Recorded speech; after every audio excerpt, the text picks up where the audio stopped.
लाडक्या बहीण भावांनो, पुन्हा एकदा आपल्या या सर्वांच्या चॅनलवर आपल्या सर्वांचं स्वागत आहे. काल नगर परिषद निवडणुकांचे निकाल जाहीर झाले आणि पुन्हा एकदा भाजपने दमदार अशी कामगिरी केलेली आहे की त्यांच्या गालाचा मुका घेण्याचा मोह तुम्हाला आम्हाला नक्कीच आवडता आला नाही. संपूर्ण राज्यभर भाजप, शिंदे गट 2 नंबर, अजित पवार गट 3 नंबर, तिघांनीही गुलाल उधळला. विधानसभेप्रमाणेच या निवडणुकीतही मस्त छान जोरदार कामगिरी या तिघांनी या लाडक्या भावांनी केलेली आहे आणि अशातच आता सक्रात जवळ येत आहे आणि आमच्या युट्यूबरला सुद्धा आता त्यामुळं मोठी संधी सापडलेली आहे की गुलाल उधळल्यामुळे काहींनी तर सकाळीच लाडक्या बहिणीच्या खात्याला 4,500 रुपये जमा करणं सुरू केले. काहींनी तर 12 बँकांना आदेशच देऊन टाकले. काहींनी तर लाडक्या बहिणींना नाचवायला सुरुवात केलेली आहे, तर काहींनी सकाळी 1,500 रुपये सोडायला सुरुवात केलेली आहे.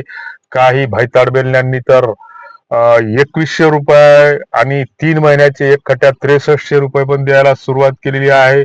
आणि त्याच्याही पुढे कहर म्हणजे काही 2-3 भाईताल बेडण्याली तर त्याची तुम्हाला क्लिप स्क्रीनवर मी दाखवत आहे की लाडक्या बहिणींना आता साडी आणि किट वाटपाचं एकनाथराव शिंदे हे वाटप करत असल्याचं दाखवलं आहे, लाईव्ह दाखवलेलं आहे. आणि मग ह्या लाडक्या बहिणीला आता हे लाडके भाऊ, दाढीवाले बाबा, चाटीवाले बाबा, ढेरीवाले बाबा आता साडी सक्रातीसाठी वाटणार आहेत.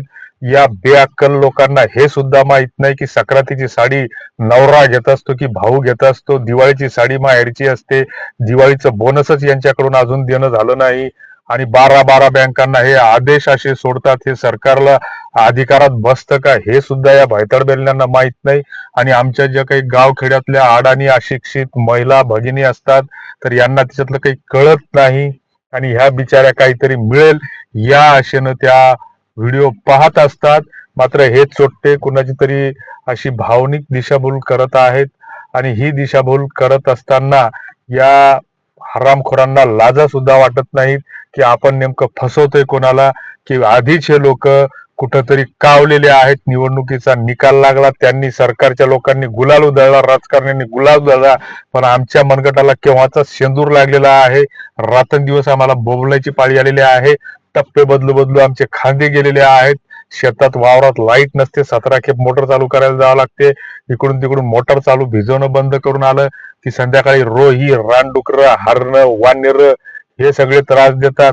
आणि त्यात आता हे पुन्हा इकून तिकून जर काही करमणुकीचं पाहावं म्हटलं तर हे युट्यूबर अशा फुसक्या बातम्या सोडतात. म्हणजे आता भीक नको पण कुत्रावर अशी गत तुमची आमची सगळ्यांची झालेली आहे. तर असो मित्रांनो, या अशा खोटारड्या बातम्यांवर विश्वास ठेवू नका. या चॅनलचे रिपोर्ट करा, कारण हे आता सगळे मर्यादा सोडत आहेत आणि यांचे जर रिपोर्ट नाही केले तर यांची मजल ही त्याच्याही पुढे जाते. आणि मग हे काय करतात तर तुमच्या आमच्या पोरांची लग्न जुळत नाहीत आणि लग्न जुळत नाहीत म्हणून आमची पोरी पळून चाललेली येतं. आणि पळून जात असताना मग याच्या मागचं जे खरं कारण आहे तर तुम्ही आम्ही जे युट्यूबचं चॅनल पाहतो तर आमच्या पोराच्या हातात अभ्यासासाठी मोबाईल आलेला आहे. आणि हा मोबाईल आलेला असताना मग ह्या पोरांना जर असं how to make English sentence हे जर त्यांनी इंग्रजी वाक्य कशी बनवायची टाईप केलं तर या चोट्ट्यांचा धिंगाणा त्याच्यावर दिसतो. मामानं मामीला ऊसाच्या वावरात कसं घातलं ते त्याच्यावर दाखवतात. आणि दुसरीकडं तुम्ही जर मराठी बोधकथा हे जरी टाईप केलं तर तुम्ही बघा टाईप करून, आता हा व्हिडिओ कट झाला की बघा त्याच्या खाली 2-4 बोधकथा येतील आणि त्याच्या खाली काय धिंगाणा येतो ते पहा. आणि मग हा धिंगाणा आल्यावर आमचे 16-17 वर्षाची पोरं ज्यांच्यामध्ये भिन्नलिंगी आकर्षण असते मग ते ऐकणार नाहीत तर काय होईल, पळून जाणार नाहीत तर काय होईल. की हे असं हे सगळं यांना आवर घालणं आवश्यक असतं. तर मायबाप हो, हे अशा भलत्याड बेलण्या चालण्यावर लक्ष ठेवू नका. सरकार हे 31 डिसेंबर नंतर पुन्हा 1 महिन्याची मुदतवाढ देण्याच्या तयारीत आहे. दुसरीकडे जे काही हप्ते आहेत लाडक्या बहिणीचे तर ते संक्रांतीपूर्वी 3 महिन्याचे एकत्रित दिले जाऊ शकतात किंवा वेगवेगळ्या टप्प्यामध्ये दिले जाऊ शकतात. त्याच्याबद्दल अजून कुठलंही सरकारी सूत्राकडून माहिती आलेली नाही.